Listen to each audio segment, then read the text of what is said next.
need to remind everyone this meeting is being recorded in a private capacity by Councillor Wilson. It's not an official record of this council meeting. Before the meeting starts, I'm again asking you to consider stopping the recording of these meetings, Kevin. I say that because whilst these meetings are open to the public, I'm convinced that recording of the meetings is impinging on the ability of councillors to speak frankly and openly. In that way, it is restricting the workings of this council and having an impact on the professional work which you all seek to do as councillors. Please have a further think about not recording these meetings, and I'm protesting about the fact that against the background that Michaela has brought to your attention and I've alluded to in my remarks, that you're still going to go ahead and record this meeting this evening. Just before we start the agenda proper, just thanks to everyone for the help that you gave last week. We got through an awful lot in that informal meeting. I'm planning to put a brief report into the January meeting just to summarise about the budget that we agreed with John Harvey's help last week, and to make it clear that we've got these options that we agreed as part of that informal meeting last week. So I'll put a report into the January meeting to that effect. In the meantime, I'm acknowledging the offers of help that several of you have made, very much appreciated by me. As far as I'm concerned, particularly if we go on this peer review journey that we've talked about, there's an awful lot of work for us to do, an awful lot of perhaps subcommittee work that will arise. So there's lots and lots of people to get the teeth into, possibly even the idea of a resident survey, picking up as we have from ideas that Cramlington seem to have done very successfully. My remarks at the bottom here saying no shortage of stuff to do. I think that's where we are. Apologies then, Bev. We've had apologies from Councillor Johnson and Councillor Elam. Declarations of interest. Any for this evening? I'll not take part in any of the planning applications, but there's some ideas on the table about plan. Okay. With the minutes of the meeting held on the 8th of October, it's for us to approve these minutes this evening. I'll just go through them page by page. I won't raise any matters. On page 1, is everybody happy with that as a summary of the meeting? On page 2? Yes. On page 3? Yeah. On page 4? On page 5? With everyone being happy with those, I'll make sure that they're signed and entered into the council record. Just very briefly on the matters arising, you'll recall that at that informal meeting last week, just bear with me, Karen, the informal meeting last week, you gave approval to the idea of Bev being made to the position of interim deputy clerk. I followed up on that and confirmed the position. I obviously spoke to Bev more formally about it, but then confirmed it in writing. So Bev's position within the council is as interim deputy clerk. Let's give her a round of applause.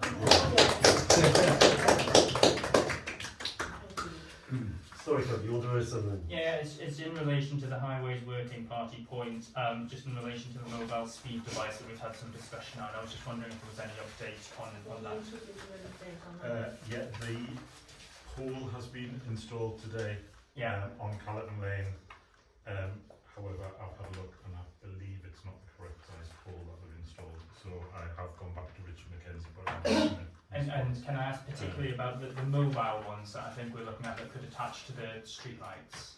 I don't know about the mobile ones. We've got the one that We had the one that before. couldn't be fixed on, and then I think there was a discussion at the last meeting that we would get in touch with Blythe and figure out how they're able to do it, and then just duplicate that. If you can bear in mind the staffing levels that we're Yeah, running with, no, that was something Kath was going to pick up from that meeting that you're going back to, and I don't think anything's happened about it. I'm well aware there's nothing to do, but not in action.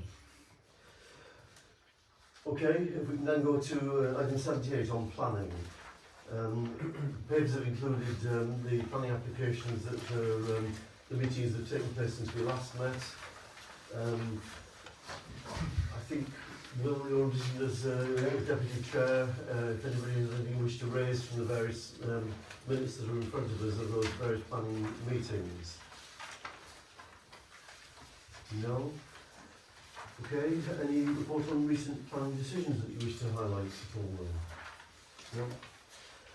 So then we are aware from the papers about the report on proposed changes to the planning committee. Are you able to just come forward on this? Yeah, sure. I've only been on the planning committee since May, and we didn't meet, of course, during the summer for a while.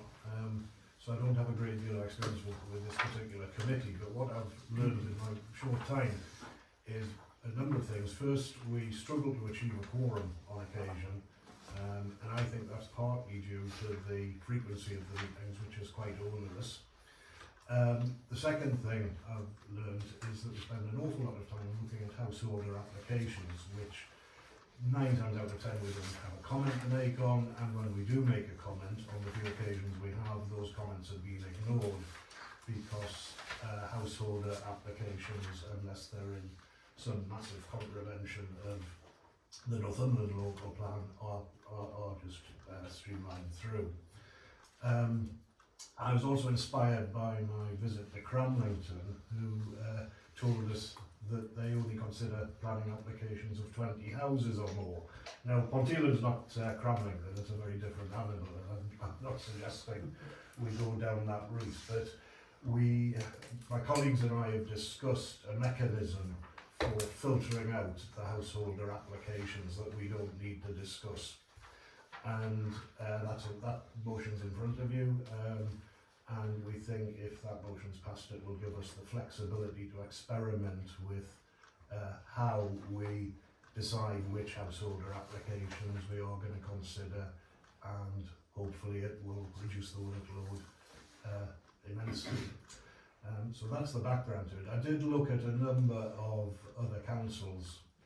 Obviously Cramlington inspired me, but it's not the same animal, and most of them only meet monthly. Most of them do consider all applications, but because we're in an area popular with small-scale developers, we do experience a very large number of planning applications, and I'm sure Beth can give you the figures if you really want to know. But if we can weed out the householder applications, which are more than half, and perhaps not consider all of them, I think it's going to make a massive difference to our workload and let us concentrate on other things. Yes, Councillor. Yeah, I'll just give my thoughts before we come to a vote, and other people can share theirs. But from my perspective, having never been on the planning committee, I've also sort of shared that thought, and thought that, you know, it was often a shame that many people's interaction with the town council was us passing comment on their planning stuff. And I think that what you've done here is come up with a really good proposal that's going to streamline the work and make it much more potentially low volume but higher impact. And I think that the caveats that you've set out in terms of still considering it if they're in the conservation area, country in the neighbourhood plan or in the green belt are very, very sensible ones. So when it comes time to, I'm more than happy to second this proposal. Yes, Christine. Well, I know sometimes you can't get a quorum.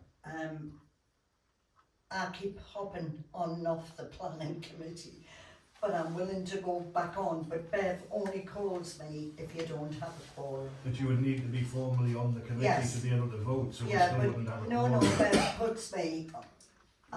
Yeah. She puts me on the committee as a standby. Always sends me all the information. I send back. Will you have a full quorum? If she says yes, I don't come. Or would you be happy Well, for me? I don't know if that's I technically believe that correct if until we can this do that. year you were actually officially on, Oh, but not yeah. attending. Yeah. And I think you will have to be Officially on. officially Yeah, I would have to. We'll have a look at that, Christine. Okay. I'll where you wait. But it's just if it helps you out, that's all. I mean, I don't know if we could have an ad hoc vote to add somebody onto the committee outside of the 12-month period. I'm sure we possibly could, but it would have to Well, be. we'll make sure we bring it back to this table, Yeah. whichever way it needs to be. We'll But hopefully, if my suggestions are carried forward, then hopefully we'll find it easier. Yeah, excellent suggestions, by the way. Yeah, Richard. Yeah, I don't disagree with any of it. However, we are about to enter some sort of review, peer review, and you know, December, the next one's January. I do agree you could reduce the number and you know, 2 weeks is, and 98% of what goes to planning is decided by policy and officers. Even at County Hall, we don't see very many planning applications. So I think we have to move with the times. I think we have to look at what the Cramlington model is, and I take the point, it is different. But it's maybe time that we did, in all of this, sort of review it and see which model suits us, and even take the Cramlington one. You know, remember, we are not the planning authority. You've said it for a long time, Richard, and you've made some very good points about it. I think this streamlining will make it a lot more efficient, and it may well go very much in the direction you've been steering us in for some years. We can take this as if we agree to this, we can take this as the pilot, and we can always change it back again if we decide that's better. If I can just come back in, I see this as a stepping stone, not the answer. Yeah. I'll be back with some more changes further down the line. We've got to change, that's for sure. Okay, I'm inviting Will to put forward a proposal that's outlined in this terms of reference document we have in front of us. It is the planning committee terms of reference. It's got highlighted in red the changes, so if you're willing to propose that to the meeting, Will. Yeah, I propose those changes as written in I red. can second it. No, I said I would second. Okay, okay, sorry, I didn't. Okay, we have a vote on that. It's unanimous. Can I just bring in something else? Sure. Alan, you'll see in the minutes of the meeting that have just been handed out tonight, that includes our objection to Lidl, which is it's also online, it was uploaded yesterday. I did present it at the informal meeting last week, and I've had no feedback on it, so I presume everybody was happy with it. And there's one other thing to do with planning. Northumberland County Council are consulting on a design code, which is something the group that was working on the neighbourhood plan before I joined the planning committee was also looking at. We didn't get anywhere with it. It's on Joanne Garrick's to-do list. She's got a matrix of all the stuff we need to be doing for the neighbourhood plan, which we're starting work on again. But Northumberland have been a little bit sort of, I don't know whether they actually want to do this because it's not been publicised. I came across it by accident when I was looking for something else. The deadline for filling in a questionnaire is the 9th of January. I haven't spoken to anybody who knows about it, and I would urge you all as individuals rather than councillors to please go online and complete the survey, but also as we've asked members of the public to do, there's going to be a little article in Pont News and Views which comes out at the end of the month urging residents to do this, but like I say, we've kind of missed the boat because it hasn't been properly publicised. But I think if all of you as individuals would be kind enough to complete the survey and copy me and or Bev in on what you say, because I certainly intend to produce one on behalf of Ponteland Town Council. And I'd rather produce one that everybody's given to me than one I've made up. Okay, thanks to planning matters. Does that conclude planning matters? Thank you. Yep. Okay, we're on to item 79, grant applications. And I think we're all aware of the issues that have been around the Wheelbarrow Race, and I think you did some quite sterling work on it, Michaela, to try to keep the show on the road. What we've got are the two applications from the 41 Club regarding the Wheelbarrow Race, and then a separate grant application from Holy Saviour Church. We can perhaps deal with the two 41 Club applications when we come to the church later. Yes, Kevin. Yeah, happy to propose the amounts that they've requested. I think the Wheelbarrow Race was at risk for a considerable period of time, and I think Councillor Hall and Councillor and others have done still, and we'll make sure it continues, and I think that we should contribute this amount of money to play our little part as well. Okay, Richard. On the Wheelbarrow Race, it has been saved. It's probably moving into another phase with the 41 Club gonna say no. So I think that some thought will be required, not by us to run it, that's for sure, but to get something that is sustainable for the future. Now, I don't know if that includes public houses, the pubs that benefit out of this, but there's change on the way. So I think for this long-term future, it's a new course, or not going on the main road course, I think we have to help, is probably the word, but not not getting roll our sleeves up. It's not for us, but we can provide the grants and to make it work. But I think there's much to be done for this 27 one.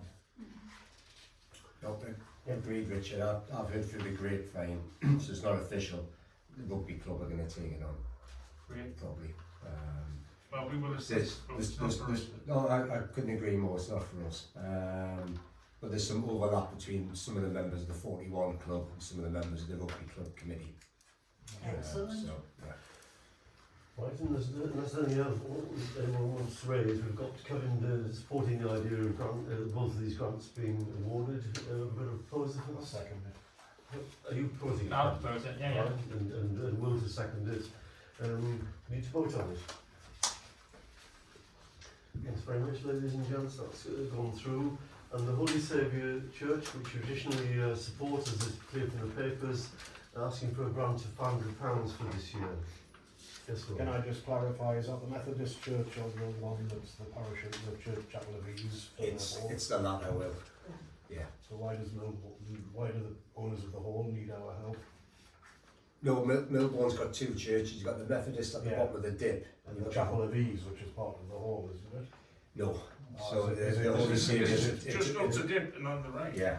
It's part of St Mary's. Yeah. Part of this parish. Or So on Milbourne Square itself, that's the one that sits right at the back there. Yeah. Okay.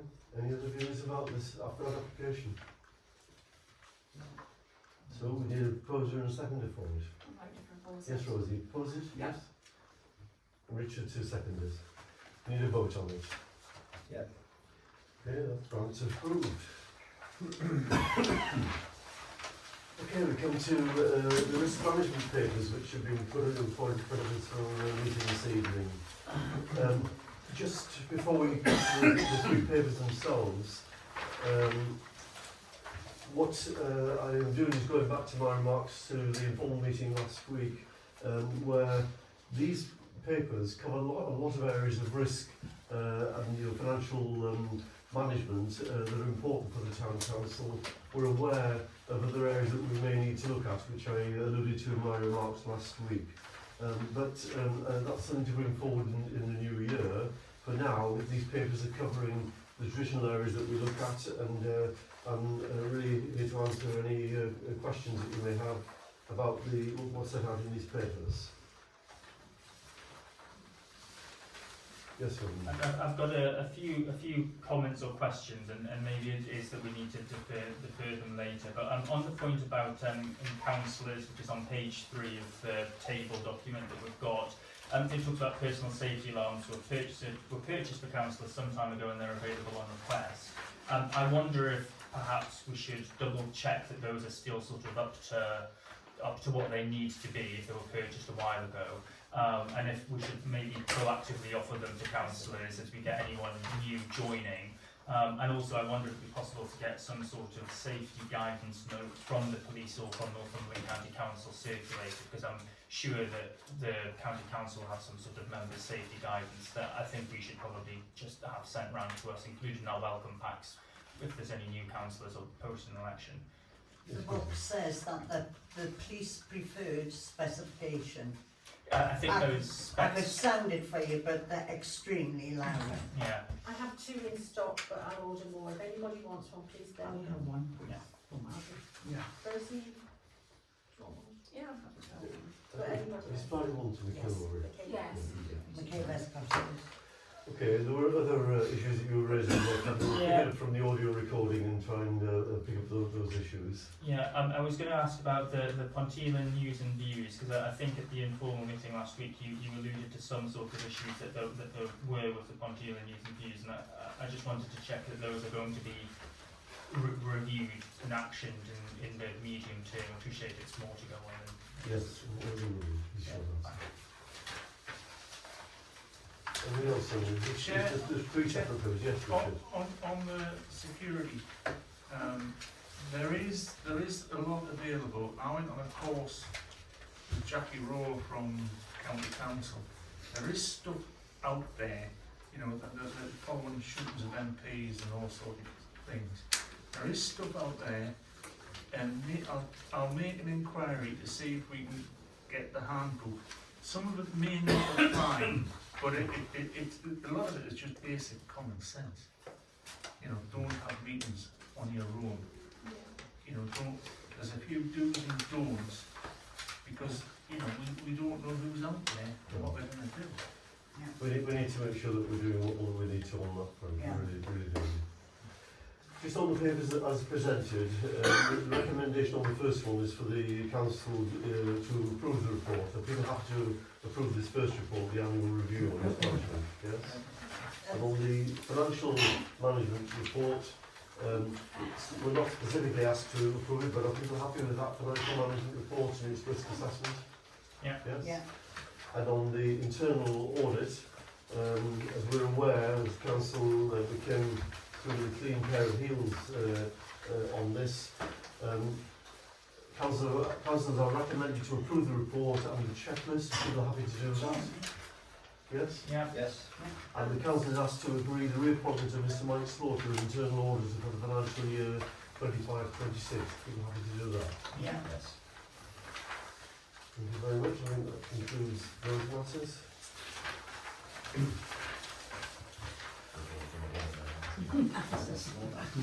Okay, we're on to the report on Christmas and New Year holidays.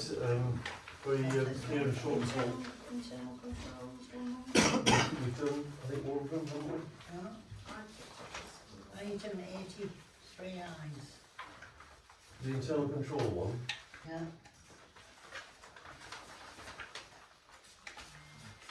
I'm sorry, we're requested to approve the report on internal controls. Are people happy with that? Yes. Thank you. Thanks, Ben. Okay, sorry, what I was trying to do is come on to the short report that Ben's prepared, just setting out a proposal for the Christmas and New Year holidays. Yes, Kevin. I'm very happy to propose this when it comes time, and I think that particularly in recent circumstances, you and Ian and the support staff that we've had have worked extremely hard, and it really, really is very much appreciated. So I'm happy to propose this. I think you have an excellent Christmas. Any other questions about it before we vote on this? So Kevin's proposing that we go with this plan for closure on the 18th of December and reopen on Monday the 5th of January. I need a seconder if people are happy with that. Yes, Christine, thank you. We need to vote on it. Thanks very much. Okay, we come to item 82, Environment Working Party. All of us have the minutes of the meeting held on 27th of November. Christine is here to help us through. Do you want to pick up the reins from here, Christine? Yeah. I don't know if anybody has any comments on anything. I only have one recommendation, not like me. Before we come to that, just a big compliment about the Christmas lights. I'm running out of people that have spoken to me Oh, no. about it. I mean, the roadway is all new, as you're well aware, and it really has had a high impact. Unfortunately, touching wood, I say this, the storms that were on the edge of, I think other parts of the country have got a lot worse than we have, but they seem to have survived those very strong winds that we've had last night and today. Well, the Environment Party did put the lights on, but I have to be honest with you, Ian chose them. Right. So Ian chose them, we looked at them and confirmed that we would have them, but we can't take all the credit without Ian. Well, you mentioned in dispatches, Ian.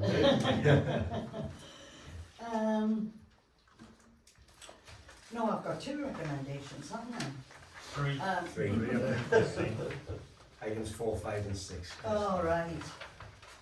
Oh, yes. The one for the Grand Final. Right, the first recommendation is for the footpaths in the park. And it's a recommendation to get quotes to carry out necessary repairs to existing paths. And also to get quotes for 2 new footpaths. One of them has been requested by residents on several occasions to have a footpath along by the Scouts' hut leading into the park. Ian's had a look at it and he suggested it goes through where the memorial trees are, so it's not cutting the grassed area in half. They would walk around the edge and then come out onto the footpath. And the other one was when I was in the park, we had a lady who was concerned about the deep ramp on one of our footpaths leading down to the lake, isn't it? No, leading out The boardwalk, towards what was the boardwalk? what was the area? boardwalk. There is a green area, it's not very long, but it's got a seat in the middle of it, and you could pick that footpath up from this one, come along there, go that way, and you miss out the bank if you've got somebody in a wheelchair or a pushchair. So we're asking if we can also get quotes for these 2 new paths. I'm not saying they're going to go in, I'm just requesting that we can get some quotes for them and then take it further forward. Well, before I ask if anybody's got any thing you want to come in on this, can I just say you were with the following wind when we were discussing this informal meeting last week. There were figures on the table, and I think the repairs to the existing seems to be pretty well there. We may well talk about it again in January, Christine, but I can't see an issue there. And I mean, you're more than welcome to go ahead and request quotes on the other ones. Yeah, okay. Anything else? are Any you views at all proposing on that that? one? No? Okay, next one, Christine. Right, so I'll do the proposal first. The proposal is that we get the quotes for the footpaths. Do you all agree? Yeah. Thank you. That is quotes and not guaranteed. Yeah, the quotes. Yeah, we've been down these roads before. No, you haven't, not with me, have you? So stop comparing me to other people. I didn't name you, but No, I know, you were looking, I know. Now, the next one is the Twizell play area, which you will see that we're hoping to totally refurbish. But in the meantime, we'll have to replace the fencing and the concrete posts and the gates. This is not something we've come up with. The insurance company have said they must be replaced. You know, do you want to tell them how bad the fencing and the gates are, etc.? Yeah, I mean the fence, it's concrete fence posts that have long since had their life really. The metal reinforcement is exposed. The fence has been heightened in time with wooden fence posts clamped onto them. They're now all loose, and it has been picked up and it should be replaced. There's also 2 access gates into the park which don't meet standards. There need to be a self-closing gate because it's a play area. So the quote is to replace everything with Yes, right. Okay. Can I ask why you need a fence? What you're trying to keep out or in? No, it's because at the top end of the play area is a big green area, which is a football pitch for children. So it's To fence enclose the forward. football pitch. Well, it's to prevent the ball from going in because there's houses all the way around. The whole of Twizell play area has houses all the way around it. I think playgrounds have to be enclosed I as think well, so, don't yeah. they? Stop dogs and things get so- in as well. so, So, yeah. Kids getting there. So the recommendation is that you approve what we've just discussed at the cost of £15,672. I'll second that. Happy to vote in favour of Happy it. to vote? Thank you. Yes, got that, Christine. Right, now the next one is the Twizell play area. As you know, it's going to be over £88,000. And we discussed it last week informally, and it will go to a public consultation. But after the meeting, I had a word, well actually he had a word with me, John, thank you. And he said ideally it should be in your budget. So what I'm asking is when we come to do the budget and have a budget committee in January, that will put it down as a wish list item. So it came from him. He said everything we've talked about tonight ideally should be put forward in your budget figures. It shouldn't just be plucked out of the air at the last minute if you want.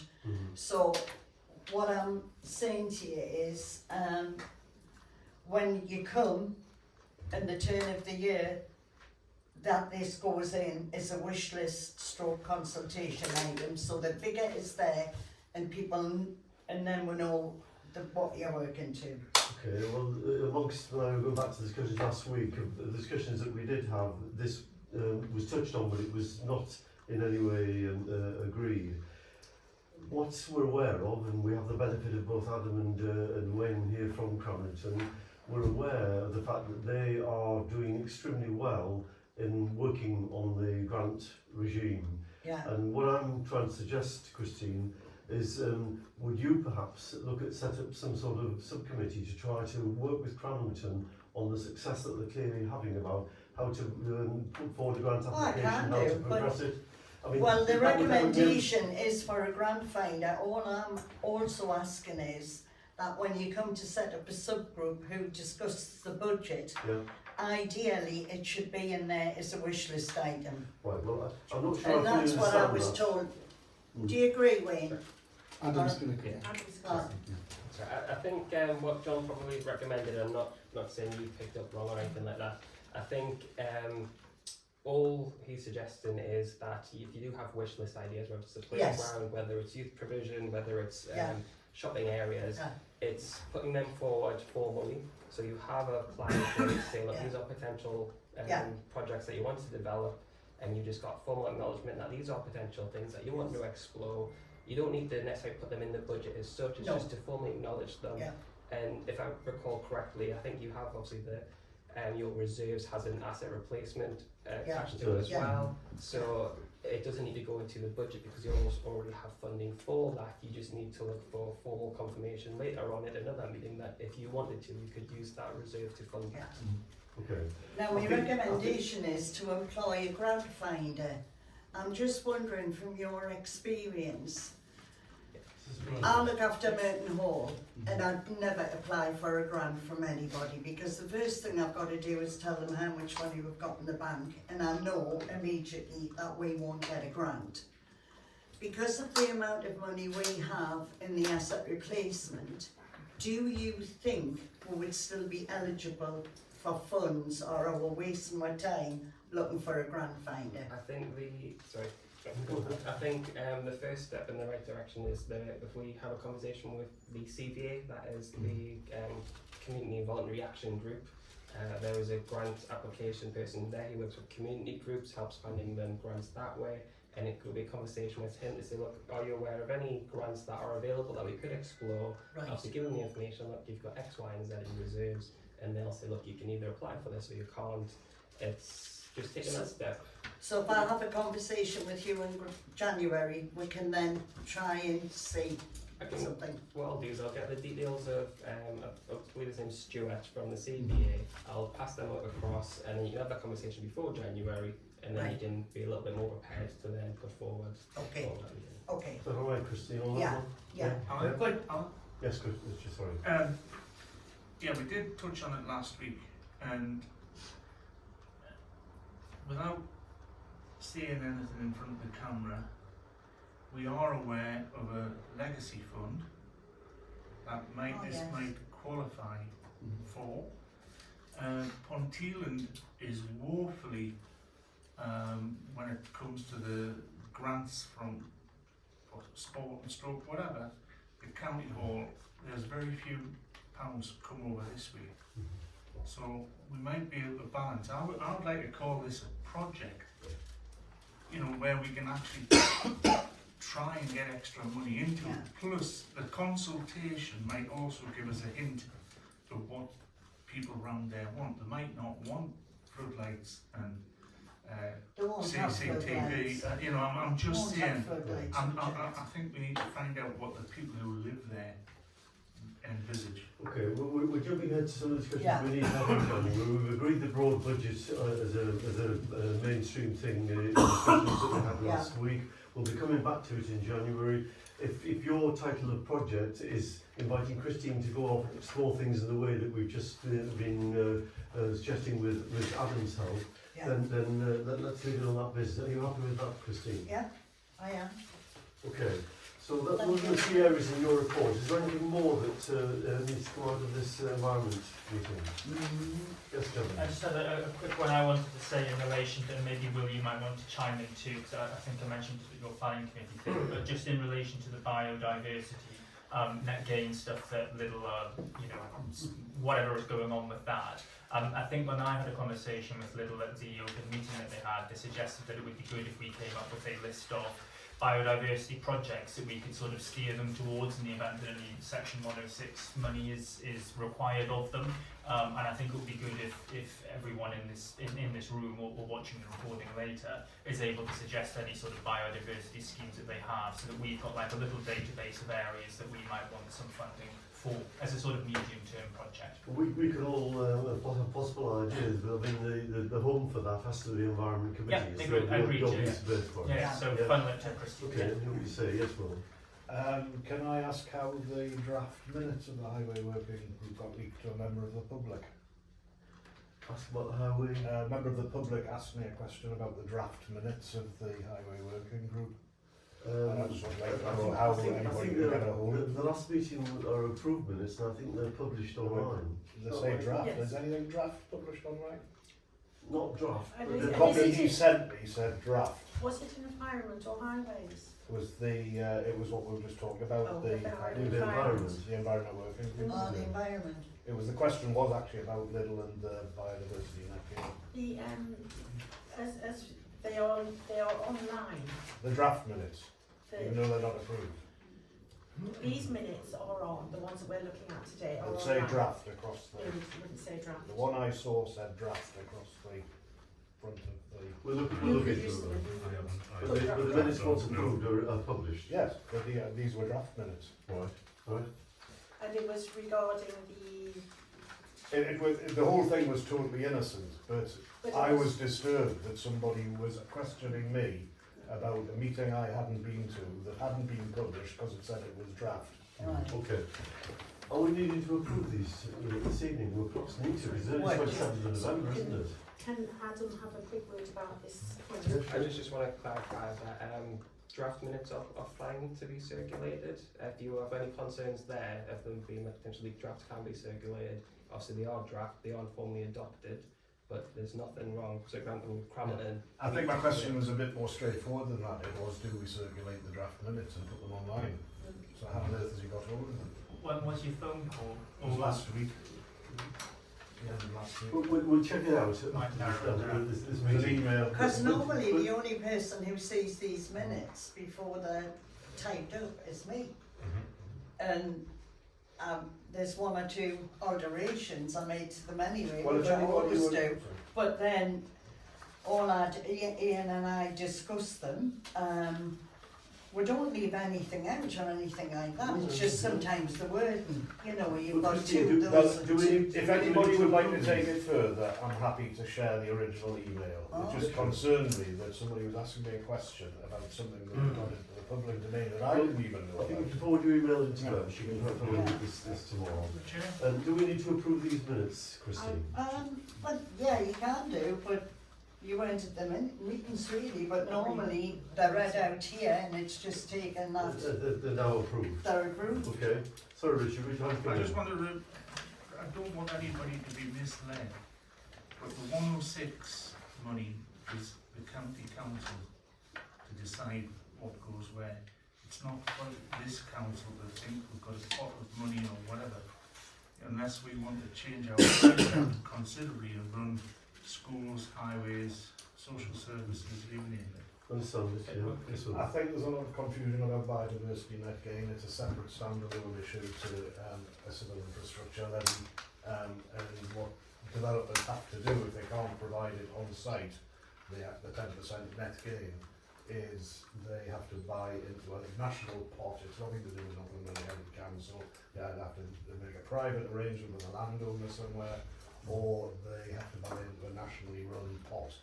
And the Lidl application, they were 85% below their target of biodiversity net gain, so they've got a huge problem if they get permission. Right. It's my understanding it's quite a complex subject. It's really what you're saying to us. Yes, Kevin. I just wanted to respond to Richard very quickly. So the advice I've got from Glenn Sanderson is that yes, it's county council's decision whether to put a section 106 obligation on an application, but Glenn has been quite forthright in saying to me that if a town council would like something in particular, they should raise it. I've seen the emails, and Yeah. you read them differently to me. Can we move on from it? I'm closing this discussion on the environment meeting. Thanks for your input on it, Christine. The next item we've got is item 83, which is the Peel Tower works. This is just a very useful report to all of us as councillors, explaining that the work on the Peel Tower is complete and giving us the detailed financial position. And if you have any questions, please table them now. Yes, Tom. Well, it's not a question, Alan. I've just asked that we publicise in the news and views.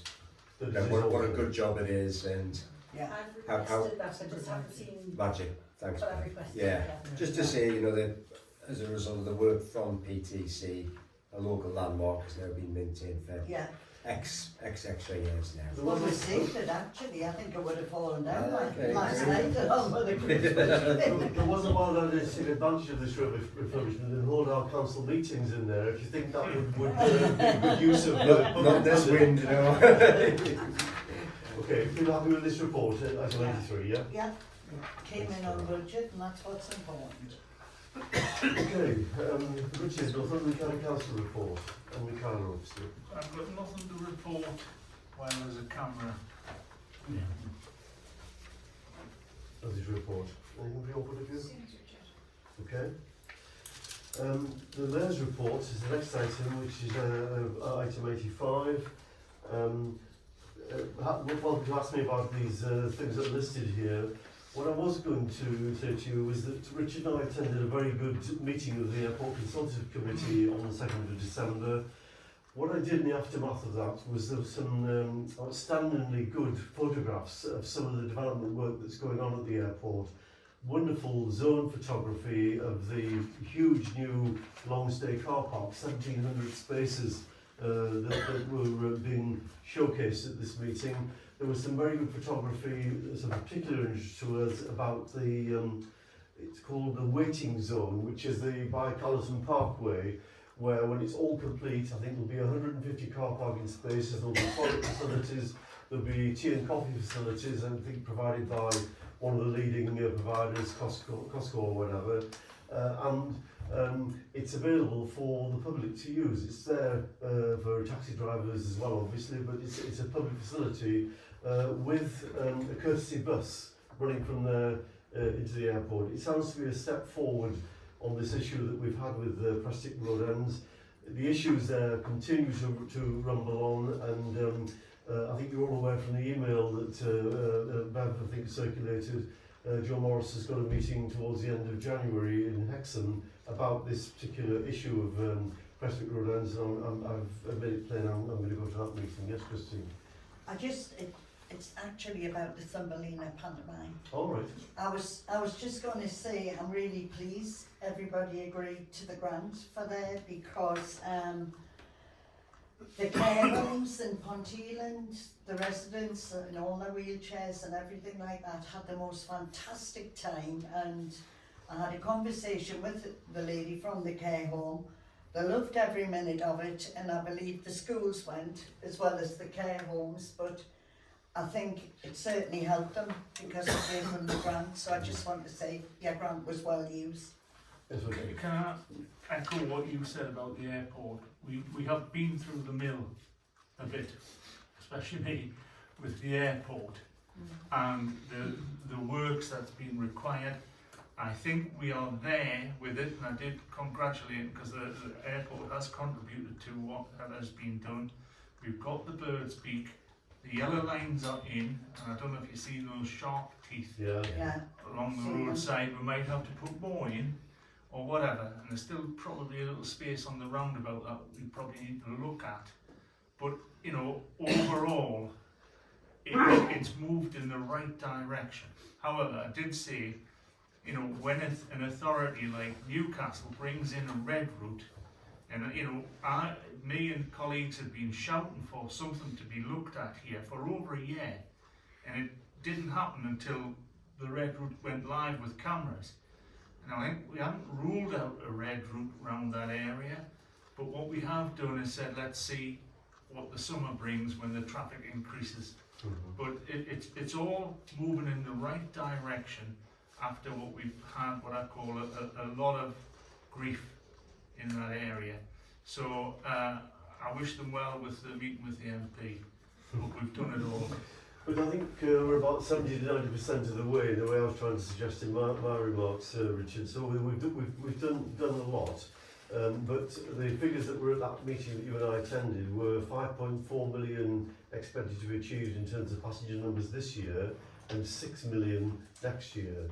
That's a huge number of people enjoying the benefit of our airport, and that's fine as long as it doesn't backwash onto the areas that we get concerned about as We still have councillors and looking after residents. we still have the parking in the village. It still rumbles on. Yeah. Yes, yeah. Okay,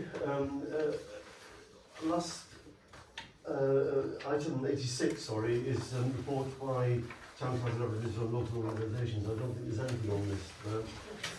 And finally, what we have is the accounts and finance report covering the 2 months since we last met as a council in October. Any questions at all on those? No.